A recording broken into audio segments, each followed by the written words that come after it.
Boa noite a todos, sejam bem-vindos, sejam bem-vindas a mais um estudo do nosso livro Constelação Familiar, de Joana de Ângeles, psicografado por Divaldo Franco. Hoje nós vamos ao capítulo número 8, que se chama Outros Parentes. Esse trabalho em parceria com a TV e Rádio Chico Xavier. Os nossos capítulos vão sempre ao ar aos sábados, às 19 horas, na TV e Rádio Chico Xavier, e nas minhas mídias sociais vão às segundas-feiras, normalmente a parte da noite, mas não tem horário fixo. Às vezes um pouco mais cedo, às vezes um pouco mais tarde. Então, tá lá às segundas-feiras. Quem quiser acompanhar os outros capítulos, já foram 7, tem uma playlist na TV e Rádio Chico Xavier, tem também uma playlist no meu canal no YouTube com todos os capítulos. Temos também, aproveitando a deixa, um convite, o Encontro com o Nelson Tavares, um programa na TV e Rádio Chico Xavier também, às 19 horas também, mas nas quintas-feiras de 15 em 15 dias. Vários temas, diversos temas dentro da psicologia, dentro de tudo que a gente conversa aqui um pouco nessa busca do nosso eu, do nosso encontro, com o auxílio da doutrina espírita. Vamos lá? Então vamos aos temas de hoje. O que a gente vai falar hoje nessa história de outros parentes? A gente vai falar sobre família confusão. Eita, confusão. Vamos falar sobre aqueles parentes que se metem na vida dos outros. Vamos falar sobre a adolescência. Vamos falar sobre os exemplos dos pais. Vamos falar da vida, sobre a vida, como numa série do Netflix. Vamos falar também da importância do lar. E muito mais, é claro, como sempre. Convido a todos a lerem antes o livro, o capítulo, hoje o capítulo número 8, para a gente seguir um pouco o mesmo raciocínio. Eu vou sempre trazer aqui alguns pontos, eu vou fazer uma leitura, um comentário em cima, muito pessoal, mas é sempre bom a gente ler ler o capítulo antes para a gente poder trocar um pouquinho mais, tá bem? Como sempre de costume, eu vou fazer a nossa oração. Quem quiser, eu convido a todos a fecharem os olhos comigo. Primeiramente, agradecemos a Deus Pai por tudo.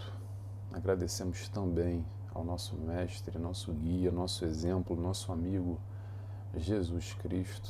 Obrigado por todo o seu amor, obrigado pela sua luz. Agradecemos também a espiritualidade de luz que nos acompanha nesse trabalho, que se faz presente sempre que buscamos elevar o nosso pensamento. E aqui nos reunimos mais uma vez e pedimos autorização para dar início a mais esse capítulo, esse estudo em conjunto. Que assim seja, graças a Deus. Muito bem, pessoal. Então vamos lá. Hoje Joana fala sobre alguns aspectos na família, sobre outros parentes, bastante confusão. Acho que muita gente vai se identificar com o capítulo de hoje. Vamos lá? Vou ler o primeiro trecho aqui que Joana nos diz. No que diz respeito à parentela consanguínea, vale recordar a presença dos cunhados, dos primos de diferentes graus, de todos aqueles que, embora pertencentes a sucessivas gerações, procedem do mesmo grupo familiar. Quando alguns desses parentes residem no mesmo lar, agora que vem a questão, inevitavelmente ocorrem muitas discussões perturbadoras, atritos no relacionamento, opiniões desencontradas, exemplos nem sempre edificantes. Então, o que a gente tem em muitas famílias? A gente tem mamãe, papai, filho, filha, avô, avó, cunhado, primo, primo distante, primo mais chegado, todo mundo morando junto, tudo junto e misturado. E aí, sabe o que acontece? O couro come. Mas não é para comer, tá, gente? O couro não precisa necessariamente comer só porque a gente vive em família num espaço físico restrito.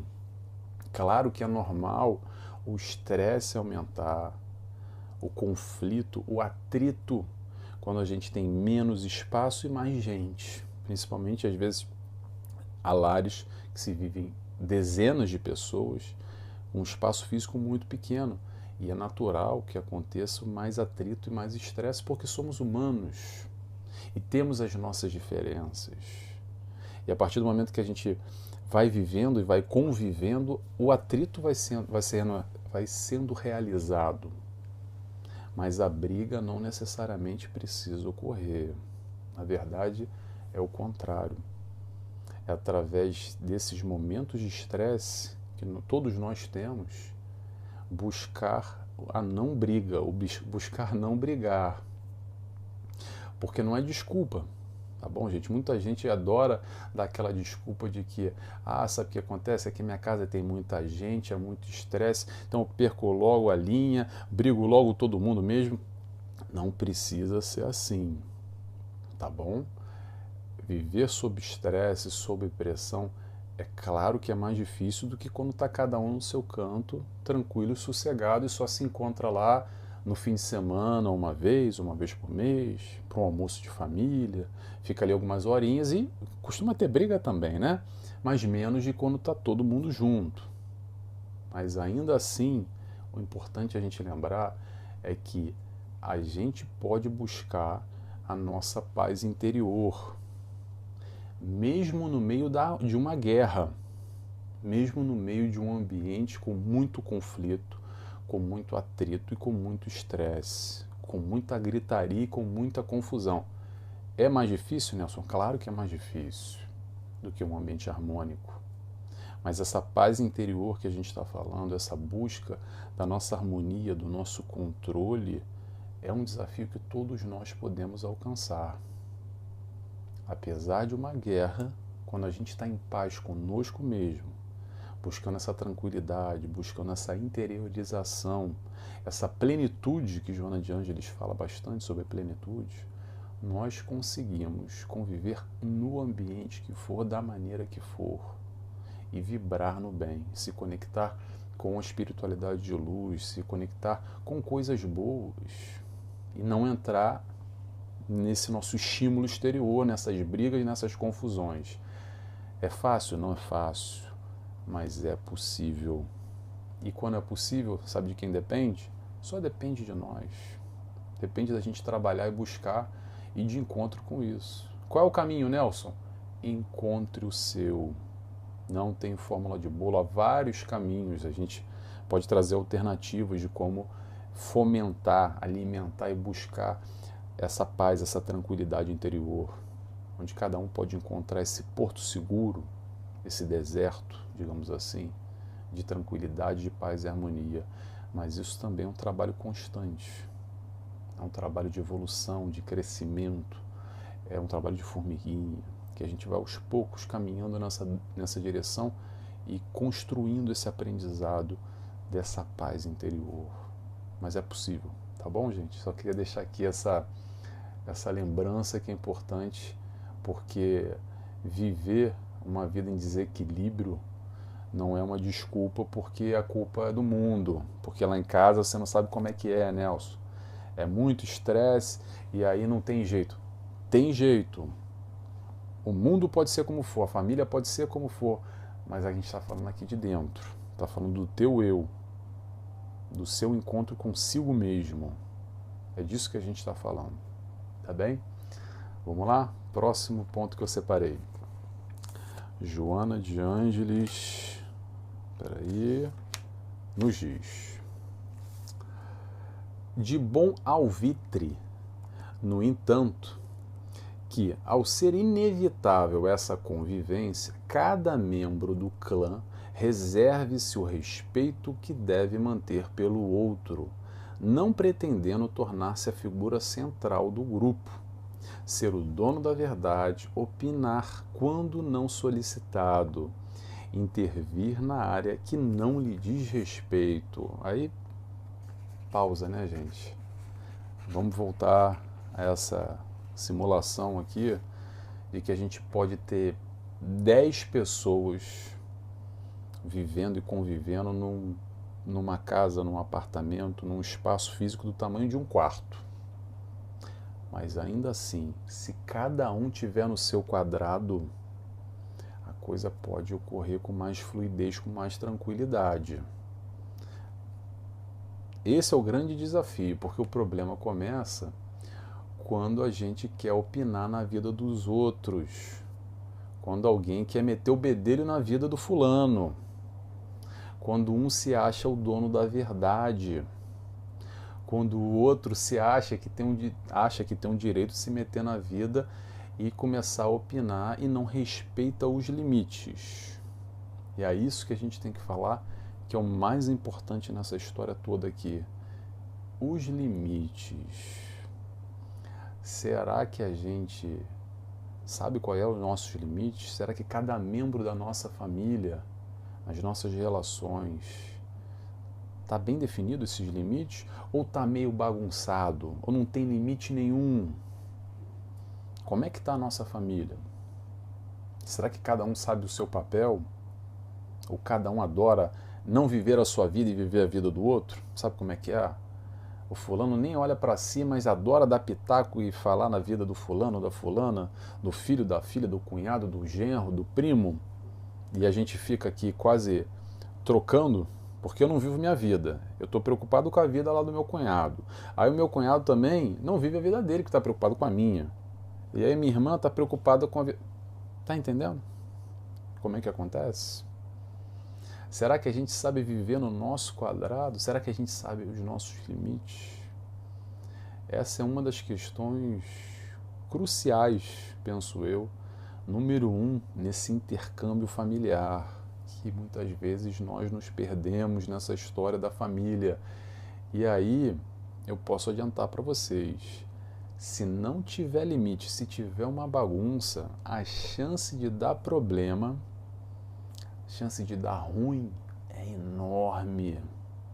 A probabilidade aumenta demais. E qual é a solução disso, Nelson? Solução para os nossos problemas? Senta e conversa. Como a gente não conversa? Senta com a família, olha só, vamos combinar, vamos estabelecer o limite. Sabe aquela velha frase? O meu limite acaba quando começa o do outro. Vamos expor o que me incomoda, até onde dá para ir, o que incomoda o outro, até onde eu tenho que ir, quais são os meus papéis como mãe, como pai, como filho, como irmão, como tio, como cunhado, como primo, enfim. O que me diz respeito, o que diz respeito à vida do outro. Será que a gente conversa? Será que um dia a gente conversou? Ou está tudo embolado? Dá para fazer, tá?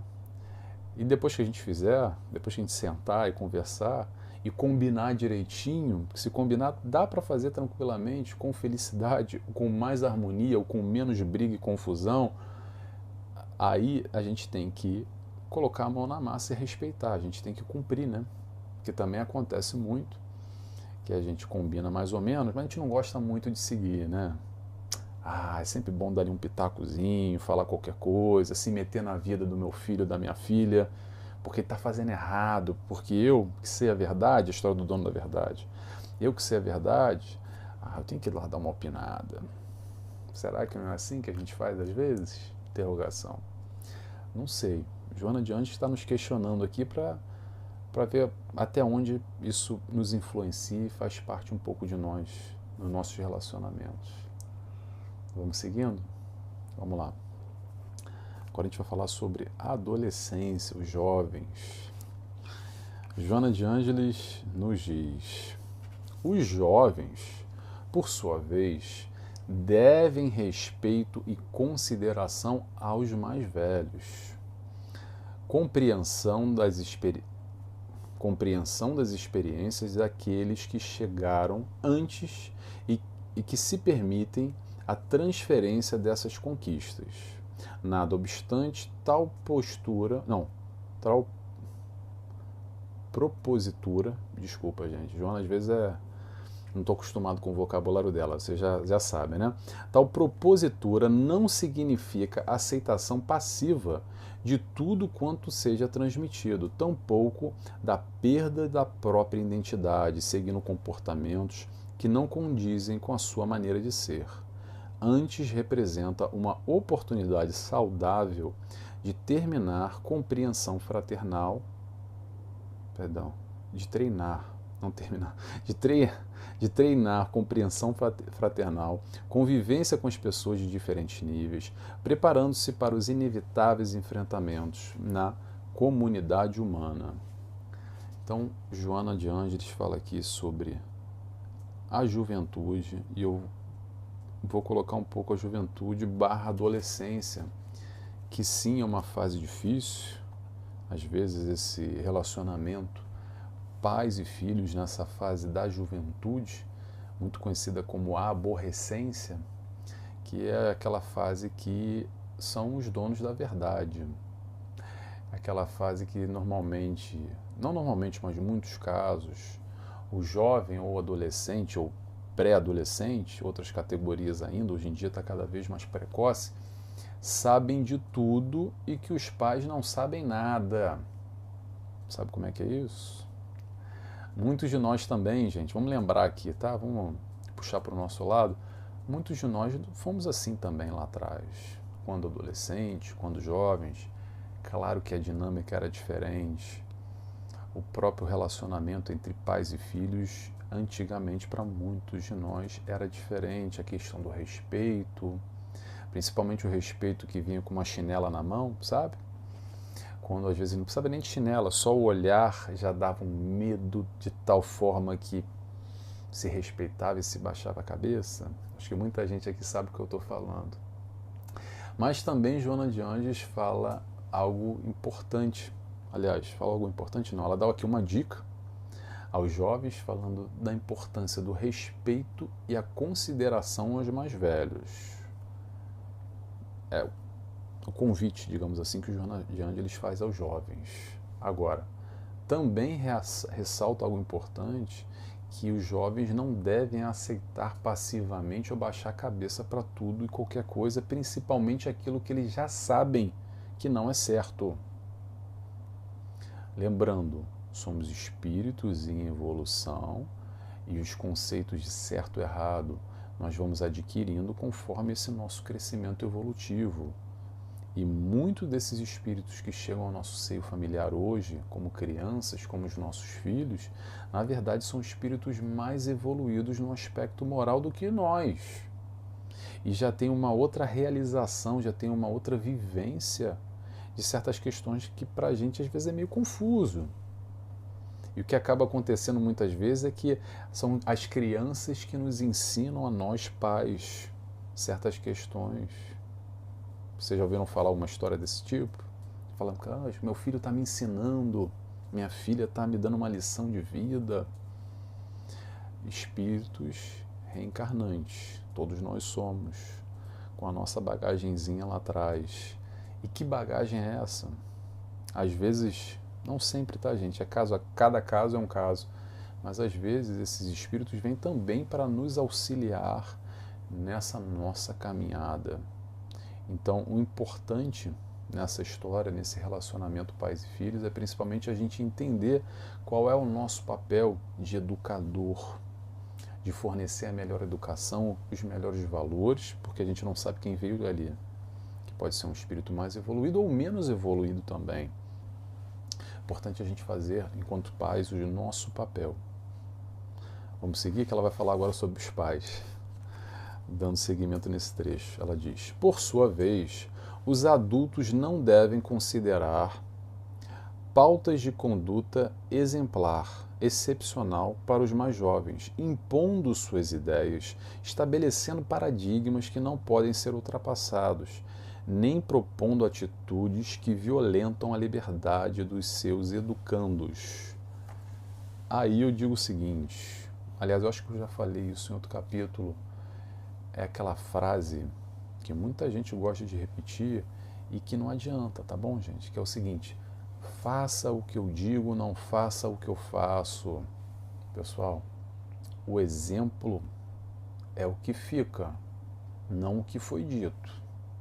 Porque falar é fácil, agir é diferente. Isso vale para os nossos filhos, como vale para nós também. Falar o que é o caminho certo, acho que todo mundo mais ou menos sabe. E fazer a coisa certa, interrogação. Será que a gente consegue fazer aquilo que nós já sabemos que é certo? E para o nosso filho, o exemplo que fica, os nossos filhos, é exatamente isso, a postura, o exemplo dado no dia a dia, no nosso lar, dentro da nossa casa. Não adianta nada a gente dizer para o nosso filho, por exemplo, não fale palavrão que é feio.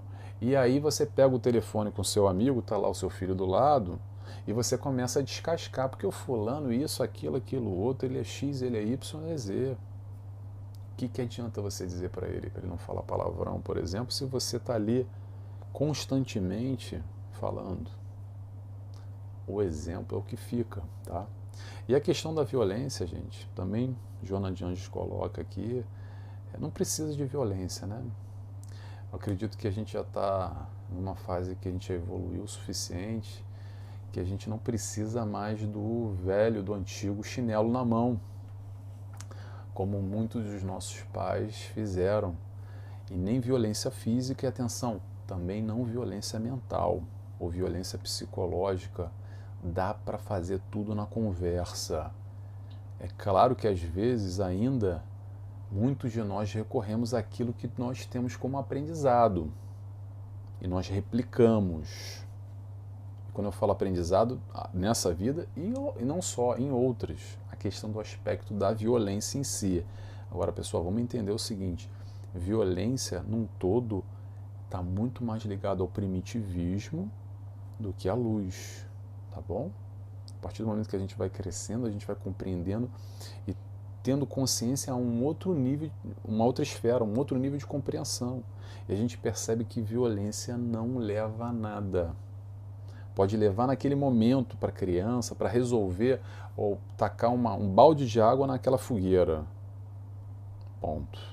Mas a médio e longo prazo isso não ajuda em nada. Pelo contrário, pode resolver um problema e causar outro muito mais complexo, muito mais profundo. E quando eu falo, não é uma violência de você ir lá e bater e machucar fisicamente, mas é quando machuca a alma. É toda a relação de abuso, de violência, de agressividade, onde nós, adultos, impomos a um jovem a violência física, o castigo, como uma forma de educação.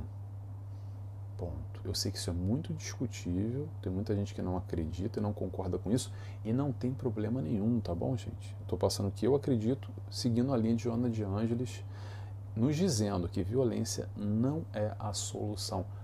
Há outras soluções. Tá legal? Então vamos seguindo? Vamos lá. Aqui. Joana de Ângeles nos diz o seguinte: os educandos, naturalmente, repetem o que veem. Acabei de falar sobre isso. O que ouvem, Os educandos, naturalmente, repetem o que veem, o que ouvem, os comportamentos que mais lhes chamam a atenção. Como viviam em ambiente ruidoso, de discussões e de gritaria, tornam-se agressivos, insatisfeitos. Se convivem sobre ameaças e desordem, tornam-se medrosos e desordenados, deixando-se arrastar pelos conflitos que os atormentam em face das imposições externas que os afligem. Pessoal, esse lar que a gente está falando, sendo mais estruturado ou menos estruturado, sendo mais harmônico ou tendo só briga e só confusão, que foi o nosso berço da nossa criação, que fez parte dessa nossa construção de quem nós somos hoje, nessa personalidade, nessa encarnação. Vamos relembrar isso, tá bom, gente? Nessa personalidade, nessa encarnação. E também hoje em dia, para essas crianças que estão no nosso entorno, nesse convívio, nessa constelação, nessa esfera familiar. Que nós, de alguma forma, mais ou menos responsáveis, contribuímos para esse intercâmbio. De uma maneira mais incisiva ou menos incisiva, com mais responsabilidades ou com menos responsabilidades. Então, um ambiente de briga, de confusão, de gritaria, de desordem, essa criança, esse ser, ou talvez nós mesmos, replicamos aquilo que foi aprendido nesse ambiente, mais fraterno ou menos fraterno, onde o couro come o tempo todo, é briga, como é que é? Tiro, porrada e bomba, ou se tem uma outra postura mais amorosa, mais compreensiva, buscando mais harmonia, mais amor num todo. Eu sei que isso tudo pode parecer muito utópico para muita gente que eu estou falando, mas pessoal, é possível ser melhor. É possível estar um pouquinho melhor a nossa vida, dentro do nosso lar, dentro desse nosso ambiente. Não é porque a gente teve uma infância difícil e complicada, que precisa ser assim o resto da vida. Dá para mudar para melhor. Às vezes não vai mudar porque a gente gostaria que fosse, mas dá para ser um pouquinho melhor. Como é que dá, Nelson? Com as nossas atitudes, buscando mudar pequenas questões que podem fazer aos pouquinhos, aquela história da gotinha. Ah, só mais uma gotinha, Nelson, não vai fazer diferença. Mas é de gotinha em gotinha que a gente enche um copo. E de gotinha em gotinha, depois de um copo a gente enche um balde. E assim a gente vai enchendo até virar um oceano. Eu sei que não depende 100% de nós, porque às vezes a gente vive numa família e nesse intercâmbio outras pessoas, outros espíritos ali encarnados, acabam nesse conflito e é um grande desafio, mas ainda assim a gente pode fazer a nossa parte. E se a gente fizer a nossa parte, vai melhorar um pouquinho, já vai mudar um pouco. Lembrando que... Peraí, gente, que eu me perdi aqui. Sobre o harmônico. Sim, lembrando que a questão da Netflix, eu estava me esquecendo. A questão da Netflix é o seguinte. Eu gosto sempre de lembrar, a gente vai atualizando, né? Antigamente eu falava de uma outra maneira, só que a gente vai atualizando para ficar mais fácil a nossa compreensão. A nossa vida, essa vida aqui e agora, é como se fosse um capítulo de uma série da Netflix.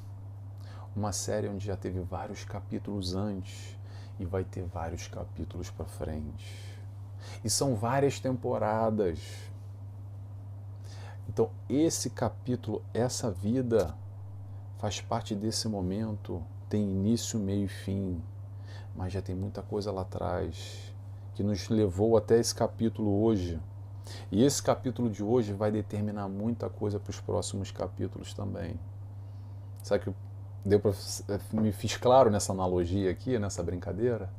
É sempre bom a gente lembrar que sim, gente, olha só, essa vida passa rápido. Já já a gente já vai embora. A gente já chegou, já está indo embora. O que a gente veio fazer aqui? Qual o melhor que a gente pode fazer como coadjuvante, o ator dessa série da Netflix? Nesse capítulo agora, como esse capítulo pode ser importante ou ser só mais um capítulozinho daqueles que você nem lembra direito?